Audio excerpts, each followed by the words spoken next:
আসিথা ফার্নান্দোর বল inside edge হতেই শান্তর call, যাও যাও। 1 রান নিতেই মুশফিকুর রহিমের উল্লাস, ব্যাট উঁচিয়ে আনন্দে ভাসা। ক্যারিয়ারের 12তম সেঞ্চুরি ছোঁয়ার আনন্দ। 13 ইনিংস পর হাফ সেঞ্চুরি, সেখান থেকে সেঞ্চুরি। 99 করে মুশফিক নার্ভাস হয়েছিলেন, একটা রান আর আসছিল না। 5 বলের অপেক্ষার পর যখন ইনসাইড এজ হলো, অধিনায়ক শান্ত সেই নার্ভাসনেস কাটাতে মুশফিককে যাও যাও বলে দৌড়াতে বললেন। এতেই 3 অঙ্ক ছোঁয়া হয়ে গেল মুশফিকের। তাই তো রান শেষ করে শান্তকে জড়িয়ে ধরলেন মুশফিক। এরপরই আল্লাহর প্রতি কৃতজ্ঞতা প্রকাশে সিজদায় লুটিয়ে পড়লেন মাটিতে।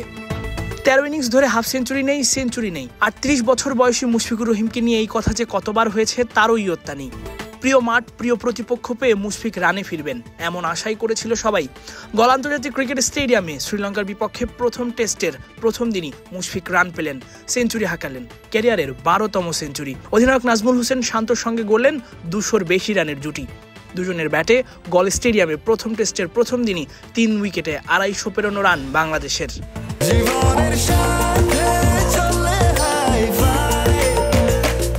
স্বাস্থ্যকর অল টাইম হানিকম, সব সময় অল টাইম হেলদি লাইফ। 2 সেশনের 1 ঘন্টার মধ্যেই 3 উইকেট পড়ে যাওয়ার পরের 2 সেশনে লঙ্কানরা খেটেই গেলেন শুধু। শান্ত মুশফিক এত দারুণ ব্যাটিং করলেন যে দ্বিতীয় নতুন বল নেওয়া পর্যন্ত তাদের থাকতে হলো উইকেট শূন্য। শান্ত সেঞ্চুরি ছুঁয়েছেন আগেই, তার ঠিক পর মুশফিকেরও সেঞ্চুরি। এতেই লঙ্কানদের রাজা বনে গেলেন মুশি। সাদা পোশাকে লঙ্কানদের বিপক্ষে তার রান এখন প্রায় 1500-এর মতো। ক্যারিয়ারে অন্য প্রতিপক্ষের বিপক্ষে যেখানে 1000 রানও নেই। শ্রীলঙ্কা যে মুশফিকের প্রিয় মাঠ সেটাও আরও একবার প্রমাণিত হলো। বাংলাদেশের বাইরে এত দেশে খেলেছেন, তবুও লঙ্কাতেই সব থেকে বেশি রান। 9 টেস্টে প্রায় 800-র কাছাকাছি রান করে ফেলেছেন ইতোমধ্যে। তাই তো বলতেই হয় লঙ্কানদের রীতিমতো শাসন করে যাচ্ছেন মিস্টার ডিপেন্ডেবল। গল স্টেডিয়ামের পাশের গল দুর্গে যেন রক্ষা পেল তার টেস্ট সিংহাসনও। 13 ম্যাচ ধরে হাফ সেঞ্চুরি নেই বলে টেস্ট থেকে তার অবসরের রব উঠেছিল। গলে এসে সেঞ্চুরি করে মুশফিক নিশ্চয়ই মোক্ষম জবাবটাই দিলেন।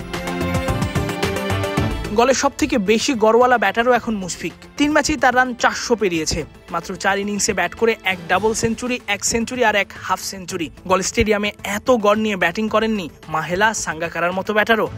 তাই তো বলতেই হয় লঙ্কানদের রাজা মুশফিক আর গল দুর্গের কারণেই রক্ষা পেল তার টেস্ট সিংহাসন। তাসফিক পলক, ক্রিক ফ্রেঞ্জি।